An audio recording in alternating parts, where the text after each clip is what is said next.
Thanks so much for joining us for another edition of KFFB's Open Mic program. We do have with us right now Dr. Ivy Pfeffer. She's a Deputy Commissioner of Arkansas Department of Education. And before we go on with the program, we want to make sure, Dr. Ivy, that you put your red pen away. My English teacher is probably listening very close to how I'm speaking, and it makes me nervous talking to professional educators. The red pen is put away. Okay, that's great. Well, Dr. Ivy, thank you so much for taking time and talking with us. First, we got to talk about it is Teacher Appreciation Week. And boy, is this a time we need to appreciate the teachers. Oh, definitely. You know, teachers right now are experiencing a year like we've never had before in the profession. So it's really, really a privilege to get to be here with you today and get to give a shout out to all of my fellow educators around the state, to all of you who are working to support those teachers, and for you parents at home who are helping your teachers teach your children. Just so much appreciation and admiration for the work that's going on right now. Well, when you look at that, that is something that the parents are now probably more involved than they have been in a long time, because they are the conduit between them and their child and the student and their teacher. So there's a lot of work going on here. Definitely. And it has to be a partnership to be successful. And we're hopeful that some of the guidance we've been able to put out from the Department of Education to teachers and also to parents and families has helped not only just support the work that's going on, but also help alleviate some concerns about expectations and, you know, really helping us all to think realistically about what are the ultimate goals that we need to accomplish right now. And in the end, we just want to make sure that we're focused on students, focused not just their educational, but their social, emotional well-being, and providing those supports and knowing that, you know, at some point we're going to get back to the return to on-site instruction, and I know everyone's looking forward to that time. Well, when you look at a teacher now, all the teachers across Arkansas, they have to overcome some obstacles and to be open to continued change. So there's some learning curve for both sides, correct? Definitely. Probably one of the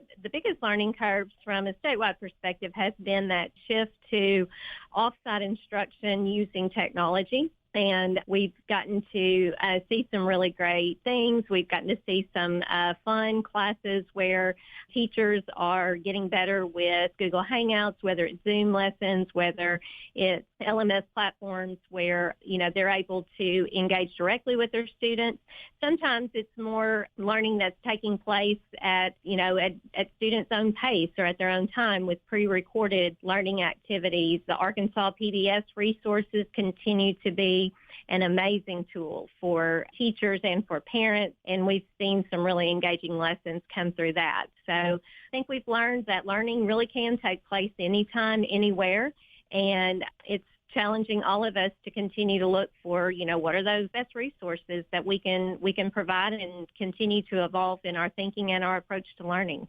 You know, one thing I've heard that the Arkansas PBS station, which is 17 stations, I guess, transmitters, a low power to high power all over the state of Arkansas, that is a resource that could possibly be used from days going forward, even when we go back to the classroom setting. It certainly can be a resource, and we've really appreciated our partners at AETN for helping to make that happen and even helping to expand the coverage so that more of our border cities could access the content that Arkansas teachers are helping to provide on those PBS lessons. That's something that we're learning together, though. That's something I've heard them talk about, and I said, you know, that's something. There could be a TV in every classroom for learning that could be used as that source for the state of Arkansas later on. When you talk about the students' welfare access, I mean, speaking of the welfare of the child, not just money-wise, but there's so many things when they're in school they're helped with, from food to just checking on the child that may have some challenging things at home. Oh, definitely. And one of our other great success stories in the state of Arkansas is that over 90% of our districts have continued some form of meal service during the extended closure of schools. And so that's a true testament to our educators and school administrators understanding the importance of that food security. So in different districts are handling it in various ways. We have some districts where parents come to the site to pick up meals. We have districts where meals are being delivered by school bus to various places around the community. So that has continued to really be something important. We also have districts that are continuing mental health support, and they're doing that in a variety of ways. There's options for teletherapy.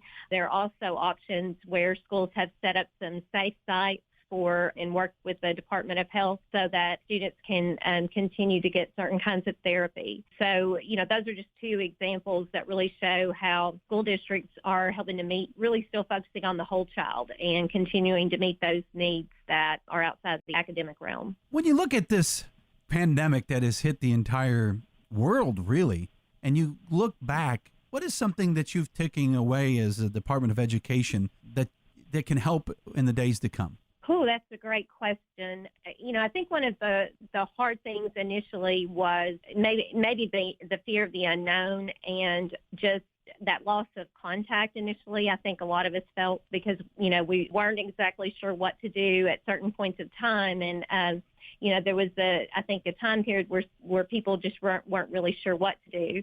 But the level of communication that we've had from our governor and from our Department of Health leaders on a regular basis, I think has helped us to start to adapt and really understand where we are right now and start to get creative about meeting needs. So, I think going forward, just the different tools that we have to continue communication, to continue to make sure the right information is shared. I think all of that is very important in understanding not only where we are right now, but understanding that this is something that we are going to be dealing with for a long time. And I think that helps us with making sure that we can plan for the future and be more intentional about decisions that we're going to make so we can move forward. And so to me, it's really about planning and being able to move forward.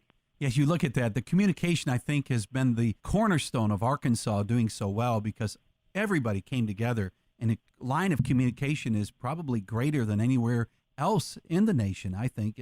I deal with people from all over the country, and I think that has been awesome to see Arkansans pull together. Arkansas Strong, as they call it. Absolutely. Arkansas Strong with that unified message and unified voice. And I know this is a question I know you're asked about 100 times a day is, what's going to happen for the 2021 school year? Is there been any kind of talk of setting dates or setting certain thresholds that we've got to meet?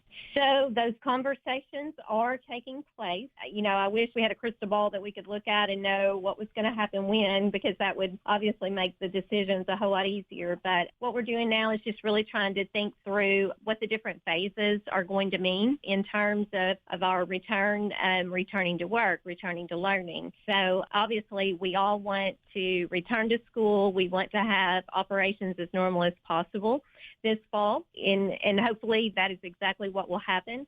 But we also realize that there's going to be a responsibility that we have to be ready. I read somewhere they were talking about being ready to pivot, and that's probably where we're going to need to be over this next year. Is we're going to have to be ready to pivot to the different kinds of plans. We're going to have to be flexible. We're going to have to continue to be flexible because, we may have educators, we may have students who can't safely return because of maybe underlying health conditions. So I think just being mindful and flexible is going to really be important in any type of plans that are being made. We do know, though, that people are going to need some information soon, and we're going to keep working on that, be able to engage teachers from around the state, administrators from around the state in conversations that'll help make those decisions. We've been talking with Dr. Ivy Pfeffer. She's Deputy Commissioner at the Arkansas Department of Education. And Dr. Ivy, thank you so much for joining us and keeping your red pen put up during our interview. For sure.